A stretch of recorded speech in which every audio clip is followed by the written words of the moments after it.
All right. Hello. Welcome back to the Scale Up Leader, the podcast where you learn to scale your leadership.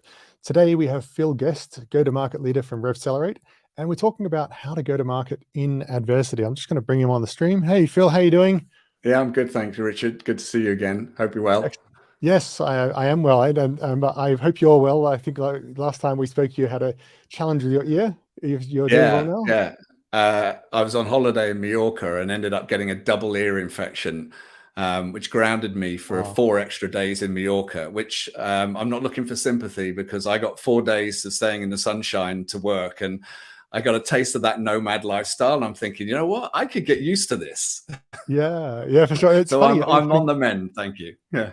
That's great. It's funny. It's actually last week, just at the start of this week, I spent 3 days in Berlin just for a personal working retreat. So I did the same kind of thing. It wasn't as sunny as Mallorca was, but it was just so lovely to be in a different environment and with different things going on. I work on my own normally in my office here, and it's just me. And in Berlin, I stayed with a friend. Well, I stayed in a hotel, but I worked in a friend's office. So I was surrounded by people working, and it was just such a nice change of environment. And so I got a whole lot of new things done. And just space from the kids as well, which is wonderful. I love my kids, but it's nice to have a gap from them. If you can do that, and I mean, we're going to talk about kind of what you can do to thrive in the current environment, but if you're able to work that into your routine where you can get out, it's really good. I've got 2 daughters, both of who are grown up and left the home now, both of them bizarrely in sales. And one of them makes a habit of disappearing for a week to work in another country because they have that flexibility. So if your business allows for it, or if you're in control of your own time, I'm a big advocate of that. Like, get out, change the environment, go somewhere. I like to go by the sea because of my background. And use that time to recharge and refresh. And you probably came up with some great ideas, I would have thought, being in that environment. I did. I just had some moments of clarity and just things that I've been wanting to work on, sorted out my sales pipeline, as it turns out, which is quite relevant to our conversation. So things were good, and it's great. But interestingly, you just meant talking about the economy, and we were obviously talking about the economy beforehand and the challenges we're all facing commercially, and we all sort of experienced this from our own perspectives. I know I've experienced it, just knowing that it's hard to sell at the moment and people are not buying as much as they were. I had a fantastic sort of late last year and early this year, and then it just sort of petered out. It was really hard to get going again. Just started picking up again for me now, at least, or at least it feels like it has. But what's your take? What's your take on where we are in the market and what's going on? Yes, it's been a really tough year for many people, businesses and individuals alike. I think individual quota-carrying salespeople have found it much harder to win customers, to hit quotas. All the numbers are out there about how challenging it's been. I think for startups, obviously, it's been tough because the well of what seemed like free-flowing VC money dried up, probably started to dry up around about this time last year, and the impact was really felt in Q4. And that's obviously had a knock-on effect for customers thinking about what they're going to be buying or solutions that are a priority. And that's just slowed the whole market down. So we've gone into a reset in some respects about the startup environment and where the money is going, but also I think a reset for companies that adopted a lot of technology as a result of COVID, and that's years behind us now, and they've got all these tools and they're asking themselves, do we need any more, or do we really need to keep doing this? And that's made for a very difficult market for many people. I think for the world in which you and I operate, which is around the advisory consultancy stuff, it's been particularly brutal, because the first thing that got cut was really anyone like us coming in and helping these businesses solve specific issues. And I know a lot of founders of early stage companies like ours who have really, really had a tough year. But here's the good news. I've started to see some green shoots of recovery, and I've got several points of reference here that suggest that we might have hit the bottom and we're coming out the other side of it. For example, I've been talking to entrepreneurs about their pipelines and where they are with their deals, and a lot were reporting to me that they had quite healthy pipelines, but the issue was conversion. No one was making a decision to buy, and we should talk about that separately, about what that means from a go-to-market perspective. But they're now starting to see that convert, and I think that fog of oh, we'll just hold on to our money to extend as long as possible, that only lasts for so long before businesses have to realize that, no, they've got to proactively work their way out of this. Yeah. And if you've ever been in a recession before, or if you've ever been in a down market before, you know what this cycle looks like. And I think that's one of the things that we have in our favor, Richard, is we've lived through, what, 3 or 4 of these in our career? It certainly feels, it sometimes feels like it's been nonstop. Right. It feels nonstop, and it depends on the industry you're in. But you and I have been through Yeah. these, and we're used to riding the waves, and we know that it comes out the other side. So first and foremost, we're starting to see those pipelines convert, which is encouraging. Conversations with VCs now, the dynamic is slightly shifting. I think the hype of AI is dying down. I think those early investments that they were racing to put money into, they're starting to find out whether or not they really had a sustainable business model. And we're starting to see some of those big players get cut back. So I think the excitement and hype that happened around the emergence of GPT chat is sort of calming a bit now, which is forcing investors to start looking at businesses that really know what they're doing. And this is a key change, I think, in startups, is that they're now looking for those models that say, look, if you've got a path to profitability, or you've got a viable path to product market fit, those are the businesses that we want to start investing. And I heard that firsthand when I spoke to James Pringle at Portfolio Ventures in my podcast, which is Behind Startup Lines. There are other podcasts in the market. But James was telling us his experiences of, we're starting to see that we've hit the bottom, we're coming to the other side of it. He has a great podcast as well, by the way, Riding Unicorns. Right. The final element of it, and it's a long way to answer your question, but hopefully it gives people some confidence that we're starting to come out the other side of this, is the sector that I worked in beforehand. So I had a career in media for 25 years, working in big media companies. I worked at AOL, I worked at Fox, I worked at Capital Radio. And the thing about media is it's often a bellwether for what's happening in the market. Media is the first thing to get cut. Advertising is the first thing to get cut when the market goes south. It's also the first thing to recover when the market starts to recover. And I've been talking to my friends in media lately who tell me that recruitment has started again in sectors like ad tech, which has had a really tough time for the last 3 years. We're starting to see movement. We're starting to see optimism. So when you put all those things together, even though the data says that last year has been terrible, and I don't know if you saw the Buhurst report, but it came out and said that just the number of deals was 37% down on the first half of this year versus the first half of last year. And investments, get this, investments were down 78% compared to H1 2022. Yeah. So I think we're coming out the other side of it. And it's more perhaps than just the dead cat bounce of the market recovering. I think the hype passing in AI, the reality that businesses have to have a viable path to profitability now instead of just spending for growth, that's really what's going to drive the recovery. And I'm starting to see the early signs of that. So I'm seeing that as well. Like certainly what you just said, that the pipeline's as healthy as it's ever been, but conversion's hard. That's exactly my problem for the last for my personal business. I don't get involved in my customers' pipelines as much. It's not my area to get involved with. But it's certainly, so my experience is a little narrower in terms of pipelines. But just certainly I'm seeing it. I've just got all these customers interested, but they're all putting off their decisions, and they're all sort of like slowing. Now, just recently, interestingly, in the last week or so, things have started to move again. And so I've had some customers interested. And if things go the way they look like they're going to go, I'm going to be very busy for the next 3 to 6 months. Brilliant. Which is exactly what I want. And it's ideal. But that means that if someone else wants to work with me, you better get in quick. So love the anyway, pitch there. I try not to do it too much. But basically, so I'm seeing the same kinds of things, and I think it's really interesting. I think this idea of like the money comes back to advertising. It's a great leading indicator, and it slowly comes through what you're doing here, go to market and sales, and then to actually how do I operate and how do I work and how do things work, which is what I do. Like how do we execute and so on. But just to go back a little bit, you were talking a little bit before also about your own story, because we were going to talk about how you thrive in current conditions. But I remember we spoke, maybe it was a week ago, maybe it was 2 weeks ago, because we were planning to speak, we were planning to have this meeting, this podcast a week ago, but we couldn't because of your ear. But we were talking when we talked originally, we got to know each other. I found your story quite inspiring for me, and about what you learnt in the Royal Marines, and how that leads to your approach to go to market, and this whole model. I'd love to just hear again what that story is, and people would like to hear that as well, and how that then Yeah. relates to what do we do in this current environment of adversity. Yeah. Well, my journey into startups really happened after what I would class as a successful career in corporate.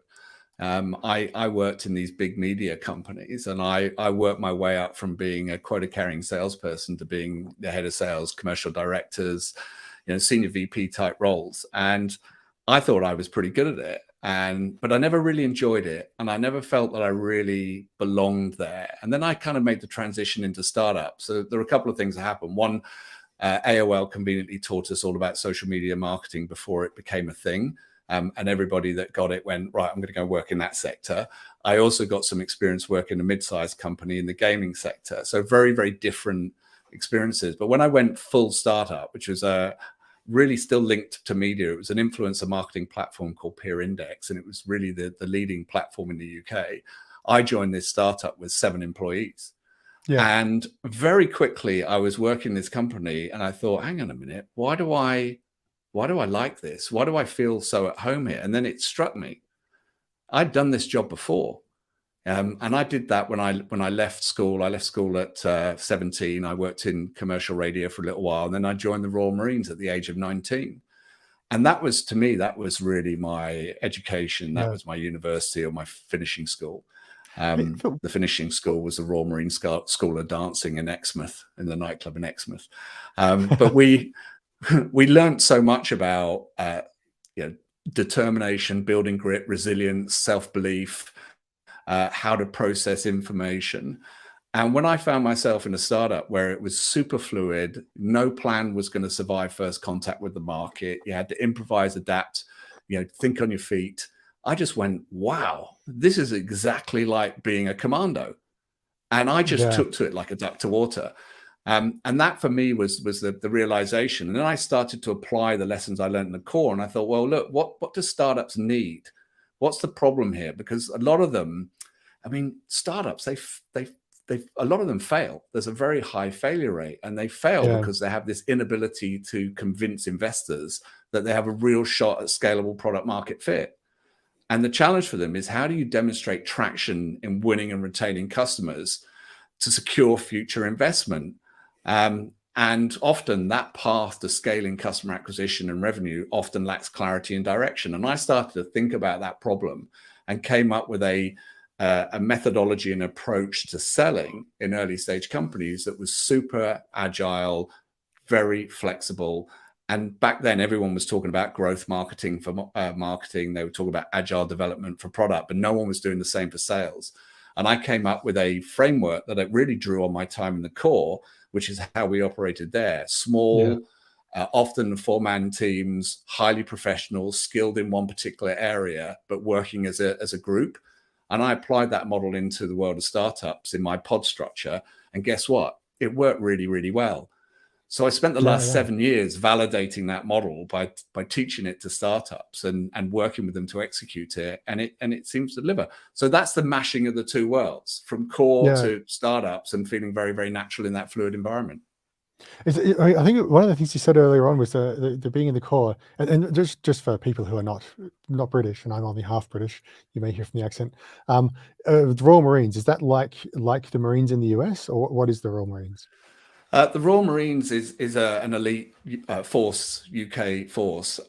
We are generally stationed in the UK. Countries don't like having us in their backyards, only because we're commando trained. So after the Second World War, they decided they needed a unit that was going to be commando trained, and the Royal Marines were chosen for that task. So we have the longest military training in the world. It's 32 weeks now, I think. It's probably the toughest, most arduous. And the attrition rate for recruits is really high. I started with 45, 12 of us finished. So it's a pretty elite infantry unit. It's becoming more special forces these days. And we're specialists in mountain and Arctic warfare, in seaborne assaults and infiltration. And really, it's different from the US Marines or many of the other regiments, is that the Royal Marines want to recruit people who are really able to think on their feet. So someone described to me the difference between Royal Marines and if there are any paras listening, I apologize for this comparison, but there's a healthy rivalry there. The difference between Royal Marines and paras is paras would charge at the guns to take them out. The Royal Marines would sit in the cover and go, can we have artillery, please? Can we have other things? And then we'll just make it a bit easier. And as you get to understand the culture of the Corps, it's about using the resources you've got to be as efficient as you possibly can be. Super relevant to what we do in startups. Exactly. And I think you said that there's one of these the sort of sayings in the Royal Marines is get comfortable with being uncomfortable. And that's sort of like this whole idea of being in these adverse conditions. You're a startup, you don't have the track record, or you have small track record, or you're trying to go from the small beachhead to a larger beachhead and all that sort of stuff. And there's other bigger organizations and more well-funded startups around there. And then there's an economy crash, and then there's uncertainty, and then there's a great pipeline but no conversion. And it's all adverse. And you have to be comfortable in this discomfort, right? This is actually your world, as if you're a startup salesperson, or if you're a startup at all. That's the thing that I sort of recall you saying, that I thought, that's really profound. Certainly, is from my perspective. I'm not exactly a startup per se, but I work with startups, and I guess I'm a startup. I'm an independent business person, and you just got to be comfortable with that level of ambiguity. I think that applies to everybody, whether you're even in a corporate environment or a startup. I mean, let's be honest here, Richard. Working in a startup, life is never steady. It's never on an even keel for very long. You're kidding yourself if you think you've got it nailed, because even if you succeed in a startup, what happens is the thing just runs away with you. I mean, they say, if you don't know you've got product market fit, you haven't got it, right? Because when you've got it, the wheels are coming off, right? It's going so quickly, you can't hire quickly enough, you can't close the deals, you can't onboard, you can't take the money in quickly enough. And that's a completely different challenge to not having product market fit in the beginning. But I think that idea that, we're taught to be comfortable about being uncomfortable. In other words, to embrace the fact that things are going to change. The key, though, is really how you react to that. So even though the Marines teach you, they put you in impossible situations, fatigue, cold, wet, hungry. They put you in these situations really to build resilience, so that come the day, if you find yourself in a conflict, you're more likely to be able to pick yourself up and keep going. But I think that kind of uncomfortable thing is very relevant to everyone. But here's the twist. In the Marines, we're taught to be comfortable about being uncomfortable, but equally, we have this saying, which my family hate me for saying it, which is the idea that if you really know how to look after yourself, if you really know how to thrive in that environment, then that's what professionals do. That's what real experts are figuring out, how to make the most of the situation. And we have a saying in the Corps, which is anyone can be uncomfortable. So you can imagine that if we could wheel a big 4-seat sofa into the field and sit in and watch TV, under a tarpaulin and still see the game, people will go, that's nuts. But but anyone can be uncomfortable. I mean, that's a bit extreme, but you get the idea. So we have to get used to it, but then we have to also find ways to work efficiently and effectively to it, so that we are, we're not living in that uncomfortable situation for long. That makes sense. So, and that's actually an interesting transition to what you actually do, right? So what do you do with your customers, what problem you're solving, and then we can talk about how you go about solving it and so on. I'd love to learn more about that. But given that that's what you're trying to solve, what exactly do you do with your customers? Like, is it you just make them feel comfortable? Well, it's or get used to being uncomfortable. I mean, we talked about the challenge they have. So the high failure rate in startups, it's in excess of 90% for most tech startups. And by failure, they mean that they'll get to a point where they won't be able to continue to get the funding to reach the next milestone. What we do to solve the problem is we provide startups with a real targeted go-to-market solution that will enhance customer engagement and scale acquisition. So our expertise, if you like, is to really excel at rapidly getting to grips with the startup's product and market that it serves, and then turn that early stage uncertainty into a clear path to success. Specifically, just to give you an idea of what we worked on, we work alongside startup teams to help them either refresh or design a go-to-market strategy that's tailored to their ideal customer profile, their customer segments, and their solution narrative. And then we help them actively execute that strategy by guiding the team on how to engage with customers and scale acquisition. So by that, I mean, we'll sell, we'll go out, we'll sit alongside you, we'll talk to the customers, we'll close deals. And finally, what we're really looking to do is leave you in a far better position to either secure that next funding milestone with an optimum sales and marketing organization that uses this framework I referred to earlier, designed really to deliver success to similar stage companies. Yeah. The impact of, sorry, go on. I was just saying, who typically actually hires you? Is it the head of sales or the CEO or?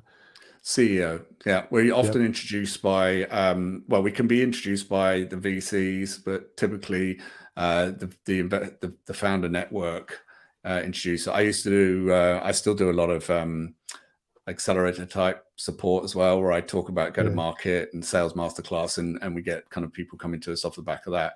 But it's CEO founders. Yeah. And sorry, I didn't mean to interrupt you. What you were saying earlier on about like the typical. Yeah, I was just going to sort of summarize by saying, really, what's the impact of that? So this is all great. You do all this stuff, but really, what's the outcome? And this is something I'm trying to teach these companies to do. Is whatever we're going to do, it's got to have an outcome-based approach. If customers are going to buy you, they've really got to understand what the outcomes are. The way that our customers have described us, and there's a great the founder of Risk Screen is a reg tech company we work with. He described it. He said that we're really the force multiplier in bridging the gap between great product ideas and next level execution. And our model is more affordable and more flexible than hiring costly full-time executives that have the sort of experience that you would love to be able to get your hands on. And of course, having that very flexible solution, our operating model is really designed to make quite a transformative impact in a short possible time. So think of it a little bit like the Commandos. You parachute us in, we get to grips with your market super quickly and your product. We help you figure out what the next pathway is to the next funding milestone, and we help you achieve it. And typically we're there really through the next funding milestone by getting you to the point where people can see the success you've had and are willing to back it. So I guess in simple terms, it's about turning that uncertainty of early stage growth into a path of clear, actionable success and ultimately profitability. Do people who hire, who look after, look for you guys, do they generally already have a VP of sales or a chief revenue officer or something like that? Or is it because they don't have that, they don't know how to hire, they don't know how to set this up, and we don't want to make a mistake of like hiring someone who's got this big Oracle background or whatever it is, but then lands here and doesn't know what to do because there isn't the infrastructure or what's going on? Why are they reaching out for you instead of hiring someone or using their internal resources? Typically they don't have CROs because they're too early. CROs, and it's an overused title, true CROs really look after sales and marketing, but what you find is a lot of CROs get appointed from sales and they don't look after the marketing side. And they come really much later. CROs come into businesses around Series B, Series C. We're talking pre-Series A, post-Series A. So they may well have a sales organization. They may well have a sales leader. We come in to work alongside that team to enhance it, to help get it to the next level. In some instances, the sales leader is really not able to take the business to the next level, and they've either just parted with them and they need someone to come in and really set them on the right course. So it can be both. Yeah. And so what is it that you do that's magical then? What's happening here that, in some ways, what would be your advice to the CEO who's there thinking, well, I'm struggling with sales. Hey, maybe I should hire Phil, but before I do, what would be the advice you'd give him or her to fix things or to make things go forwards if they were going to do it themselves? Yeah, well, the secret to our success in the Source is that we get stuck in. We're part of the team and that we get involved, and that's not a typical consultancy model that comes in and says, oh, by the way, we've done a report, this is all the stuff you've got to do. What we do is we come in and go, here's the plan, we're going to execute it with you, but we're going to do it in rapid time. With regards to startups and really building it, I mean, it's this whole question about, what is go-to-market strategy? Where does it sit? Who owns it? Who's responsible for it? Through the work that I'm doing, talking to founders and the podcast, is I'm hearing that one of the regrets that many of them had, and these are people who've gone on to build scalable businesses, is the clarity around that plan early enough in the process.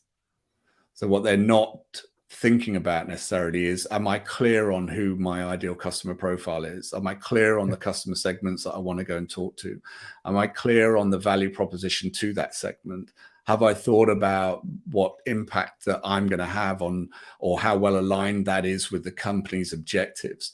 They don't think about this stuff, because really the first customers come from the founders network. You know, what are you got to do in a startup? You've got to get your first 10 customers to prove that you've got something that solves a problem that people are prepared to pay for.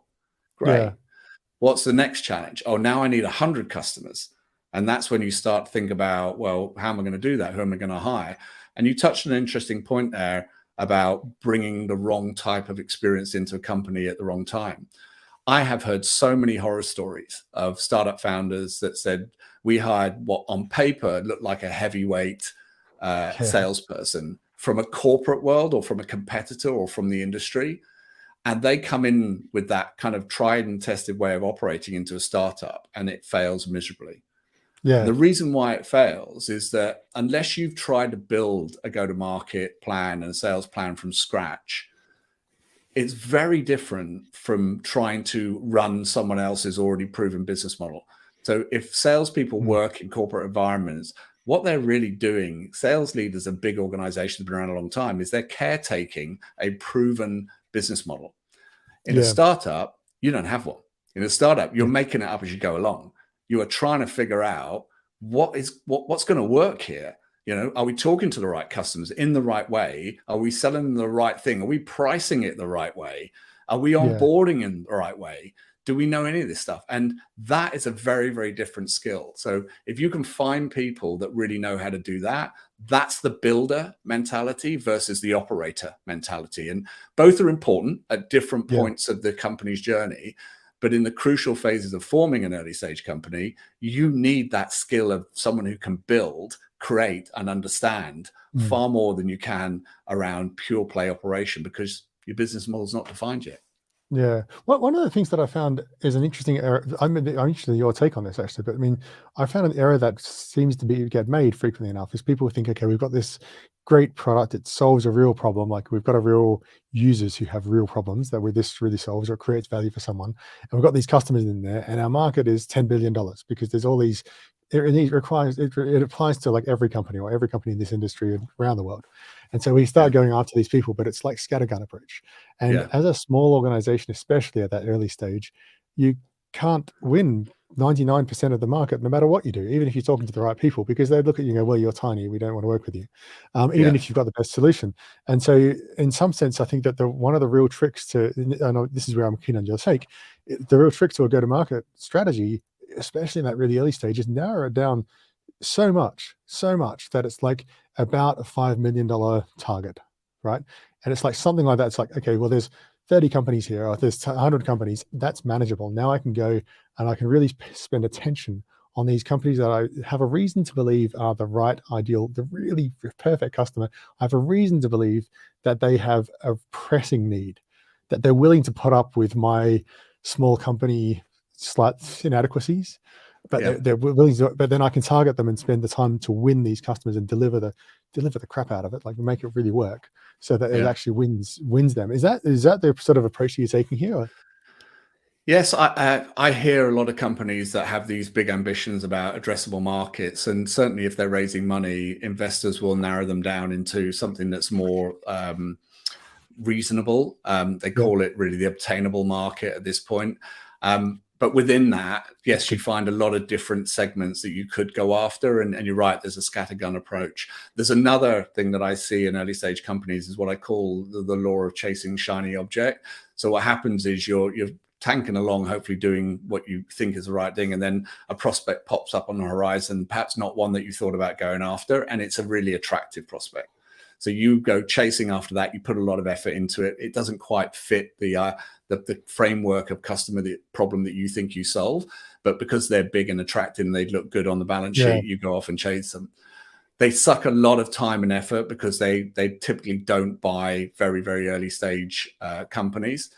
And just as you're doing that, another one pops up on a completely different horizon, and you start to chasing that. And I've always described it as being a little bit like a horny teenager at a school dance. This idea that every time you see a good-looking person on the other side of the room, you're kind of like, oh, I want to go chat to them, I want to go and chat to them. It will kill you quicker than anything else if you do that. And where really the success in building early stage business comes from is in the discipline of being able to focus on, do we know our customers? Do we know them really well? Are we able to identify them? Are we able to articulate the problem that we solve for them in a way that is consistent with what they're trying to achieve as a business? And if you stay focused on that, you'll have more success. Because in the early days, you're not trying to close 10,000 customers. You're trying to close the first 10, the next 100, the next 1,000, and you've got to be focused. So my advice is pick one or two segments, build your go-to-market around those, the narrative that resonates with them, really understand the problem from their perspective, and then go and kind of really work hard to engage that segment for at least a quarter. And then come back and go, right, what did we learn? What works? What resonates? Right. Do we continue with this or do we change direction? And if you do it across 2 or 3 segments, then you're not putting all your eggs in one basket. Yeah. If you did that in a quarter, you'd learn more than you would just pepper gunning everywhere. Yeah. So it really comes down to like making a conscious decision and focusing on whatever you've decided to focus on, whatever the right market is, and doing that really, really well. Yeah. And then seeing, did that work better than what I think something else might work? And then either changing or doubling down or adding something to it, doing something with it the next quarter or whatever it is. And that retrospective review of really what you learned, that's often missing. Right. So one area that you can start to do as a business, you can think, right, let's think about why the customers bought us in the first place. Because here's something else that tends to happen is the reason why they bought you originally is probably not the reason why they would buy you or continue to buy you in the future. I'm working with a cybersecurity firm at the moment. They're doing some phenomenal work around what they call nudge theory, this idea that you can catch someone at the point they're about to really open the door to hackers, click on an email attachment, what have you. And they've built this whole concept of nudging. And I met with a lot of these clients. I went to an event they hosted. I met and I got to talk to the customers. And I said, what was the reason why you bought this? And they went, oh, it was really good for X, Y, and Z. And I went, great. Is that still the reason why you would buy it now? What's changed? And they go, oh, no, totally different now. We do it because it helps us explain things to the executive team. It helps us show the value of really investing in cybersecurity, which is one of those things that businesses don't like investing in because it doesn't make them money, but it saves them millions if they get it wrong. So that's the key here. Take the retrospective, look back and go, right, why did you buy it? Why are you still buying it? And then when you go and talk to the market, come back from the market and say, right, what did we learn? I think the Navy SEALs, I read something the other day, Navy SEALs, US Navy SEALs, they have this thing where they do affirmative action review, I think they're called AIRs, when they go, right, what did we learn? What went well? What didn't go well? And what are we going to do more of or less of the next time? And I'm thinking, and that's a special forces unit. So use that, and we can all do that. It's all manageable. Use that to say, are we winning? Yeah, for sure. So just really concretely with that question you're talking about, why did you buy this? And then why are you keeping buying this? I'm going to tell you my interpretation of this because I have a bit of a product background. What we used to do with this is at Google, at least, we used to separate the product and engineering teams into acquisition and happiness teams, because that's like, why did you buy in the first place? Why are you keeping using it? Acquisition and happiness is like features to keep the users who are currently using it engaged and happy, and features to attract the user in the first place. I'm not convinced that's the best way of doing it, but it seemed like quite sensible at the time. What's your action from that conversation when you say to someone, we bought it because it was going to solve this specific problem, we're keeping buying it because it's solving this other problem? Do you then take that what they're keeping buying for and make that your GTM, the basis for your GTM, or do you keep going down the path of why you originally bought it, or does it vary? That's just really useful operational intelligence that you can feed back into everything that you might do to talk to new customers. So one of the things that we have to determine is how much does the reason they buy something today influence the next customer? Because it might be that that's super relevant to the next customers, in which case it goes towards helping you shape your narrative to make sure that you're telling the right story. Yeah, because nothing stays the same for long. I mean, this go-to-market thing is a good example. We talk about the idea that when the market shifts, your go-to-market needs to shift as well. Keep doing the same things you were doing before, it ain't going to work. And I think it's the same when you have that conversation. You come back with a gem that says, actually, this has more relevance today. That then starts to become part of the narrative. So it's not about shifting the whole go-to-market. It's about the intel, the actionable intel that you get from talking to customers, that you then feed back into the process. Say, hey guys, and let's build something around it. Let's make a story around it. It's interesting because from just relating this back to my own experience, which is where I have most experience in go-to-market, because that's where I spend my time with my customers. I'm not spending time on GTM, but for me, I work this whole thing of like, I help with companies with OKRs. And when I first started selling this, it was all about like, let's help you set OKRs because that's the obvious thing. And let's help you learn what OKRs are and how they work them. As I went through, I discovered that when you're working with a company, the next set of questions they had were really about, well, how do we execute with this? How do we turn this into action and so on? I was like, oh, okay, that's interesting. I didn't really realize that was the problem area that we need to solve, but I can solve that. We can work with that. So we've put some ways of working with that. And what I found really interesting is that taking that information about why they're still, what they wanted, and then at the end of that, why they're still working with me, why they're still finding that valuable, and bringing that back to the sales process really helped, because now I can talk to people about, you want to do OKRs. Okay, here's the OKR part. But what you also need is probably some help with this execution piece, because that's often happening. Right? And then the same thing happened with your problem with strategy. Like the strategy problems that often companies have, we'd end up talking about strategy quite a lot. And then even in the sales process, I can say, often my customers have these problems with strategy, and this is what's going on, and this is where we solve it and how. And this is what, and it ends up being a part of the sales piece as well, which I just find it really interesting, because that's not something that I was even conscious of. But it is something that I ended up doing just by the dint of needing to improvise, adapt, and overcome in my own business. So it's really interesting that that's a common theme there. Yeah, I mean, there are 5 areas of go-to-market that you need to think about, and without going too deep into them. But number 1 is understand your customers, right? Understand their motivations. And there are elements around, yes, I need you to be really clear on what your ideal customer profile is. I really need to understand who's involved in making a buying decision, because that's certainly changed recently.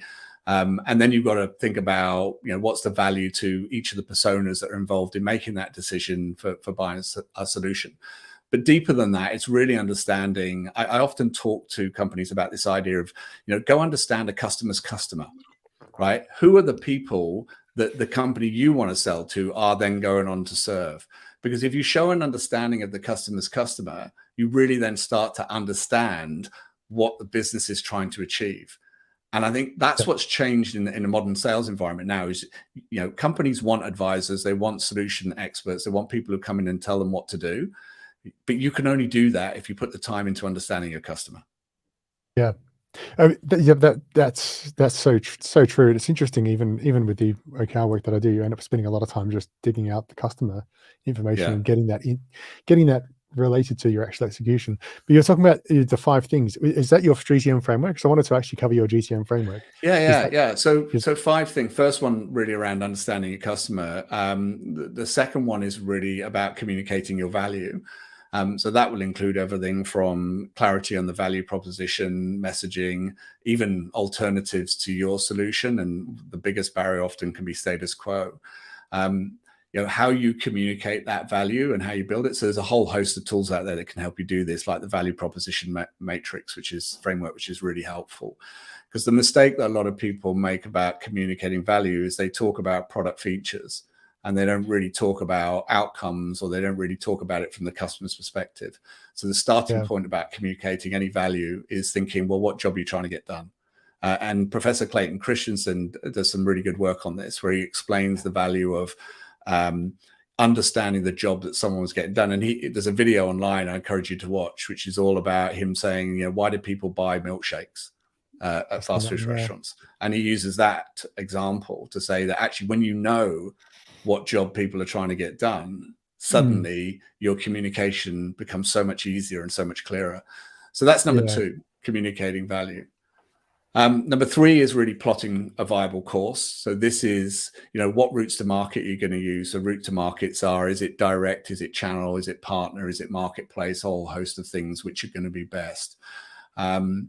And then it's also looking at things like go-to-market motions. Are we going to sell? Is it a sales-led motion? Is it product-led motion? Is it events-led motion? What are the motions that you need to be following? And in that comes pricing as well, which pricing is one of those areas. I read somewhere that companies put about 6 hours of effort into pricing strategy total when they're figuring out pricing total. Yeah. So when you come into a business and you go, why did you choose this pricing? The quickest way as a sales leader to add 10% to the bottom line is increase the price by 10%, and we've all done that. But more detailed pricing around, how do we package, how do we price, particularly relevant in the current market, because one of the things that came out of a roundtable with CEOs that I hosted is someone talked about this idea of compartmentalizing your offering. So break it down into smaller, more affordable chunks and use a land and expand strategy. That can certainly help in this climate.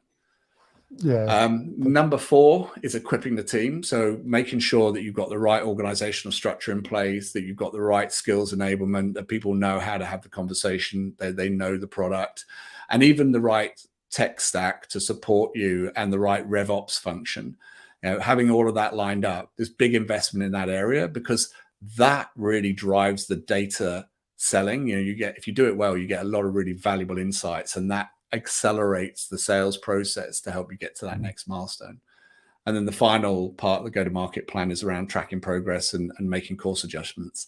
And that's all about what KPI should we be tracking, how do we manage stakeholders, both internally, but also the board and investors, and what does reporting look like?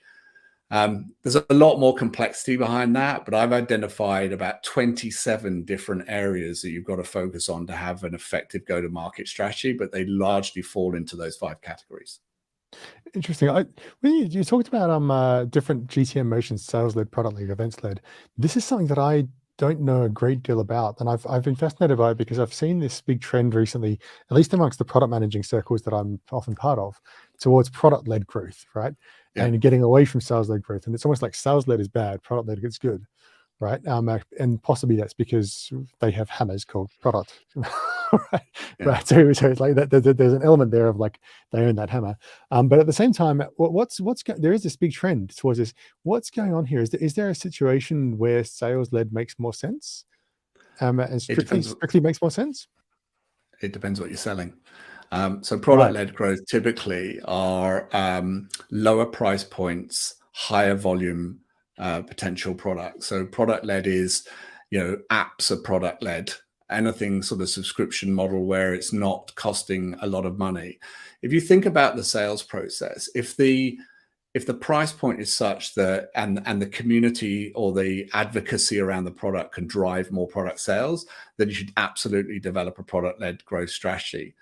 But if you're selling deals worth hundreds, millions of dollars, no one's going to buy that on a product-led alone. That's a strategic investment.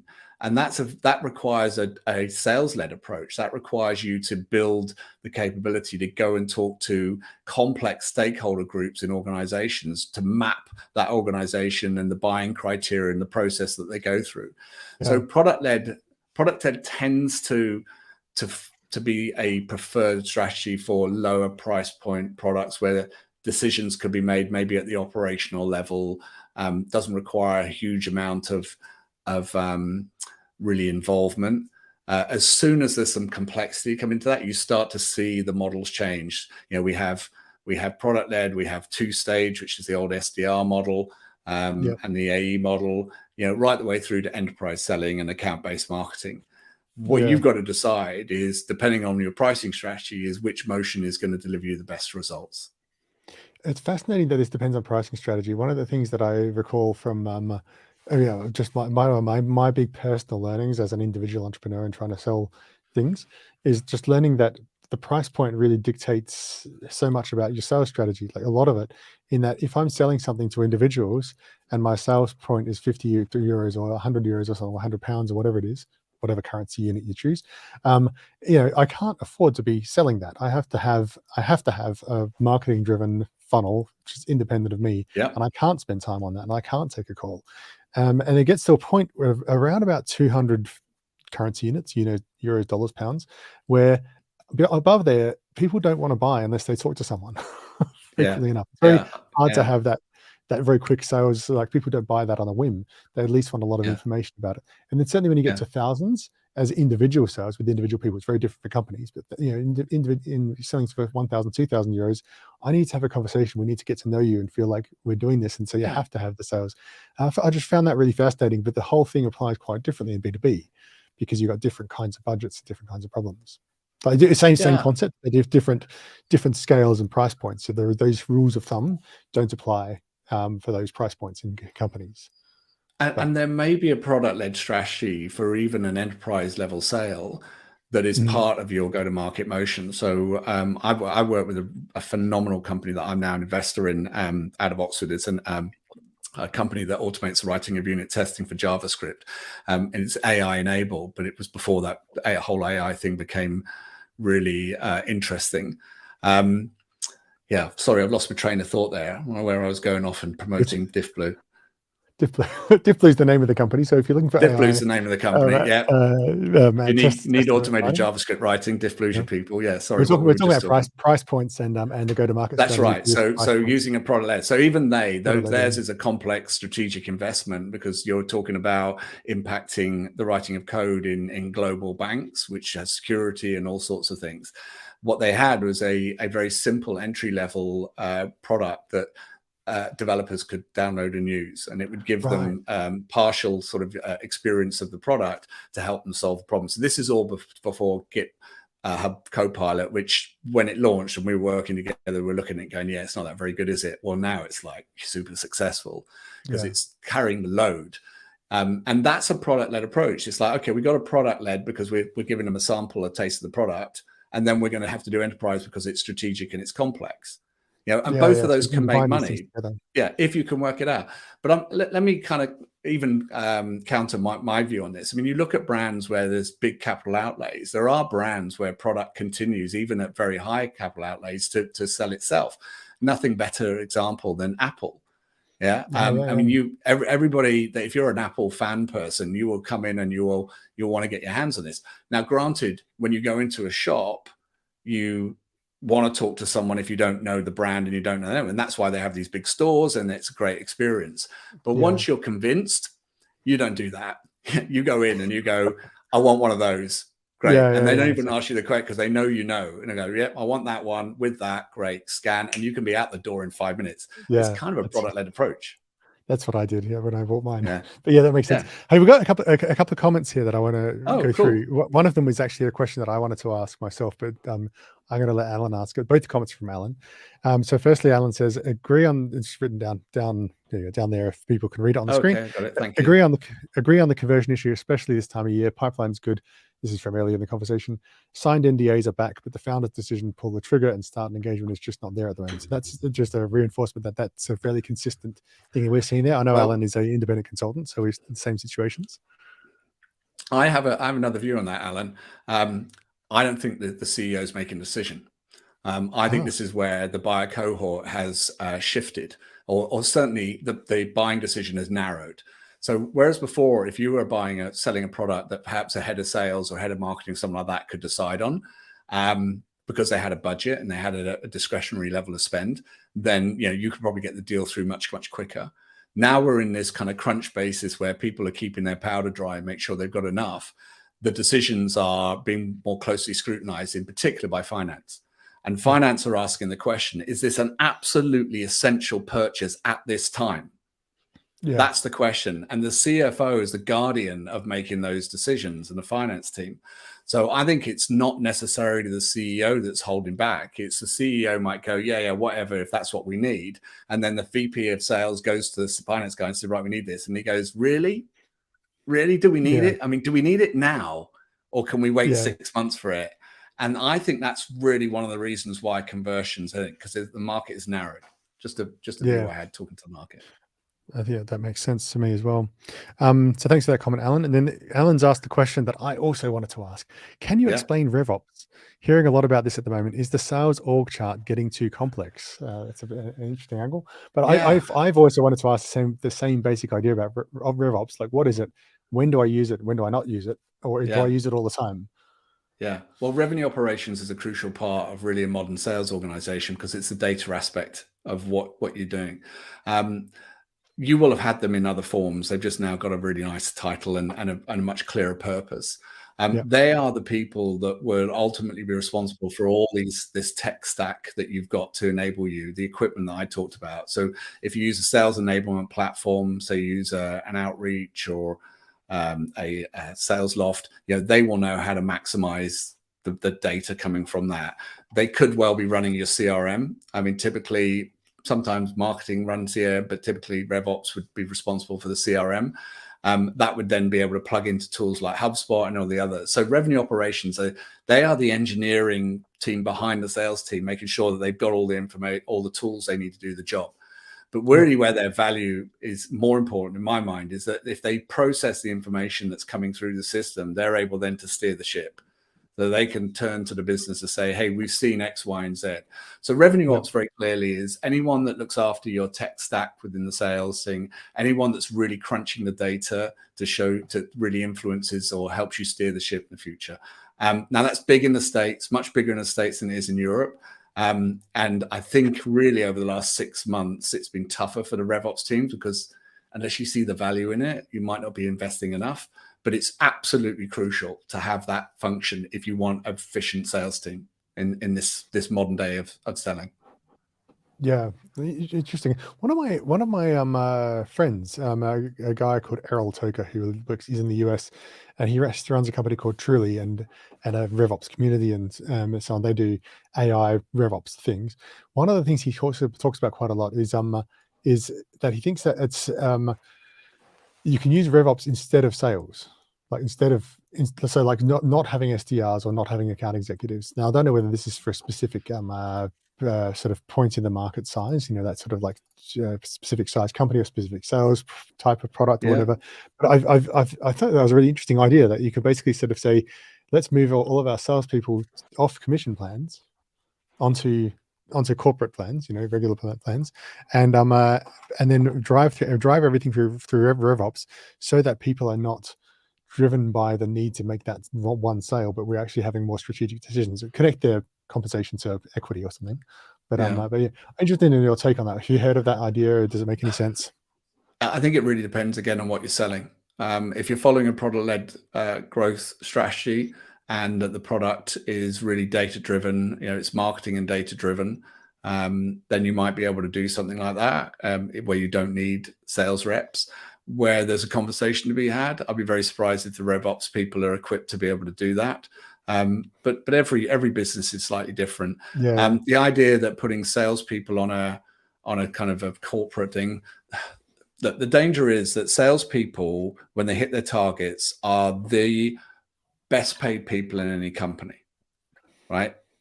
Without doubt. Even if you're a rock star engineer, you probably wouldn't make what a salesperson. Good salespeople that are smashing their targets can earn more than a CEO. That's the reality.